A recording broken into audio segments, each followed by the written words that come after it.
ఏ వ్యక్తికైనా 30 సంవత్సరాల job or career ఉంటుంది. కానీ 50 ఏళ్లు చాలా హై రేంజ్లో కెరీర్ సాగడం అంటే మాటలు కాదు. తెలుగు సినిమా రంగం విషయానికి వస్తే ఎన్టీ రామారావు గారు 44 సంవత్సరాల ఫిల్మ్ కెరీర్లో 254 సినిమాల్లో నటించారు. అక్కినేని నాగేశ్వరరావు గారు దాదాపు 7 దశాబ్దాల ఫిల్మ్ కెరీర్లో 252 సినిమాల్లో నటించారు. కృష్ణ గారు 55 సంవత్సరాల కెరీర్లో 350 సినిమాల వరకు నటించారు.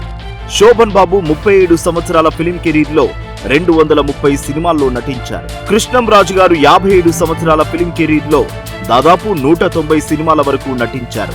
ఇటీవలే నటుడిగా 50 ఏళ్లు పూర్తి చేసుకున్న నందమూరి బాలకృష్ణ 108 సినిమాలు విడుదలయ్యాయి. కానీ తెలుగు సినిమా రంగంలోని లెజెండరీ యాక్టర్ మోహన్ బాబు గారు ఈ ఏడాది నవంబర్ 22వ తేదీకి నటుడిగా 50వ సంవత్సరంలోకి అడుగుపెట్టారు.